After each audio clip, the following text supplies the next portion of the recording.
waiting for the safety car to pull in. Beautiful sunshine, but still quite chilly with the prototypes just beginning to form up. One or two stragglers just coming in to line, and the Milner Motorsport car has not picked its way through the GT Daytona field. So the green flag is in the air, and Tristan Vautier from pole position gets a good start. Alex Lynn alongside him. Tristan Nunez dives down to the inside with Jimmy Johnson in the Allied Cadillac trying to make up positions there. And now our attention falls back to the Porsche front where we've got a prototype moving very slowly indeed. That's the number 38 car down on the infield. We'll get to that in a moment. Will we go green here? I think we will, because they've managed to get past there.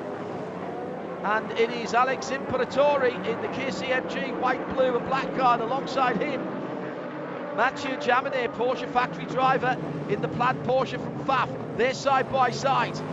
Behind them it's a couple of AMGs and then the GTDs. Kenny Bull, great qualifying for him yesterday, and Russell Ward, see above comment. Kenny in the flame fronted machine in third place at the moment through the International Horseshoe, and already some contact further back down the field. The 98 Aston Martin and the number 71 Lamborghini, both very close. If there wasn't a touch there, it was very close indeed. So heading down the back straights, it's going to be a tremendous battle in GTD, no question about it. Two AMG GT3s and one of the Porsches for WeatherTech. Shea Adam is at Performance Tech. Now number 48 car, very slow on the start, and was right down on the apron coming through the tri-oval, trying to chase down Vautier. And already some of the cars that were out of position was trying to pick their way through. And in fact, we've got a number of the prototypes who were out of kilter, as we've become accustomed to over the last several years. But a good start then. Here's a replay of the start. A good jump there for Tristan Vautier. So he was well clear into turn one. And around the outside goes Renger van der Zender. A brilliant move all the way around the outside of four cars in turn one. Runs a little bit wide, but comes back on in third position. And clearly by the end of the lap, he'd managed to find a way past Tristan Vautier as well. So a brilliant opportunist start from Renger van der Zender. In GTD Pro, Mathieu Jaminet has got the jump finally now, as off goes the 31 Cadillac Whelan car, and that is Tristan Vautier coming out to turn 4 and just got to weave wheels on the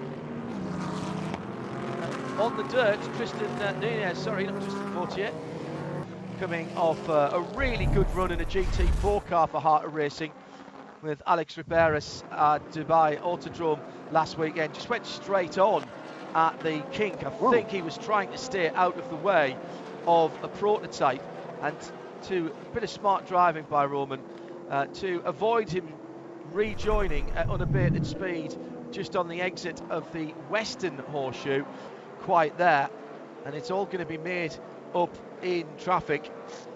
A lot of patience from the lappers and lappies required, said Wickerbill at IMSA Radio. Yes, you're absolutely right. To make up our pit lane team. It's really, they are so excited to be getting back trackside again. It's John Hindhaugh and Jeremy Shaw in the Haggerty broadcast booth for this one, and we'll have a little bit of help next weekend from Johnny Palmer. Bruce Jones, I believe, stepping in as well. And our favourite Scotsman, Peter Mackay. Well, start the where you mean to go on. That'll be a reset of that. The problem for them will be that if they didn't make a mistake on the button, and if it's just set incorrectly and they're pushing the limit, then it's going to happen every time they come in the pit lane. So they're going to have to go back the old way of getting it into a gear and driving at the revs. Beautiful sunshine glinting off the fabulous liveries. Well done to Andy Blackmore, Spotter's Guide, for getting all 61 cars on the official IMSA Spotter's Guide before the start of the race. A couple of people saying it is busy now, as a moment or two ago the FAF Porsche and the 79 WeatherTech car got together in the international hairpin. It was just a little love tap as they were trying to find the same piece of tarmac.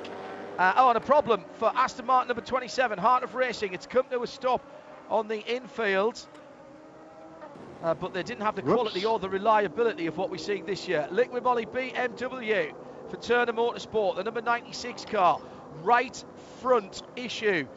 Now, is that just a tyre, or has there been contact? I'm putting two and two together and making more than I should, but maybe there's been a side-by-side contact between that BMW M4 GT3. Now, did he get a little bit of a helping hand there? Yes, he did, from the Inception McLaren. And just managed to stay on the hard standing and then come back on again. Going on. Owen Trinkler into the pits in Porsche number 64 for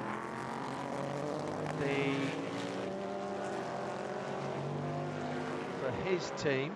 And Shea Adam was watching that car. I'll get this Shea in a moment. She's just told me it's gone behind the wall, so we'll get some news on that. The battle for the lead has really heated up. That's what I was going to talk about. We haven't talked about that for a wee while. And Richard Westbrook got about an eighth of the way down the inside of Ricky Taylor. Ricky Taylor made it 3 wide there in Speedway Turn 4. Not sure he got the best run through there. Here comes Westbrook again.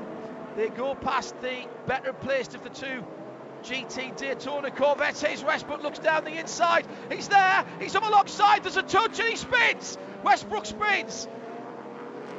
Shows you how much I know, doesn't it? Well, that was robust, it was. And Wayne Taylor is open-mouthed at that move, and that sort of reflects, I think, what Jeremy was saying earlier on.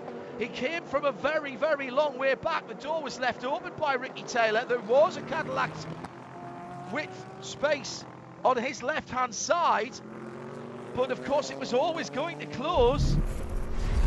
Very, very interesting. Westy was there. He got in just about, but then decided against it, and maybe that was the downfall. Very nearly clipped the tyre bundle on the inside, on the left-hand side of that marks the first of the apices of turns 1 and 2. Just an extraordinary. Was that René Rast that was taking it, or was it the other G-Drive car that was kind of taking sort of evasive action there? Because René Rast, by the way, you talked about a while ago, John, running third in LMP2. Oh, he's done. He closed that gap down to 3 seconds to Bomarito, who has just responded in the second position to set the fastest lap of the race in LMP2. No, his fastest lap of the race. Up on the high banks for the final time. Pole position at stake. Pole position has been taken by the Konica Minolta Acura DPI number 10. The Wayne Taylor Racing run car has survived a last corner lunge, or a last lap lunge, should I say, from Richard Westbrook, who should still come through in second position. I don't think Kobayashi got by him. It was only about a second and a half at the last timing gap. It will be Mikkel Jensen in 8th position overall for the number 52 PR1 Matheson Motorsport that takes pole. And the points, remember, there's championship points up for grabs here, so max points there for LMP2.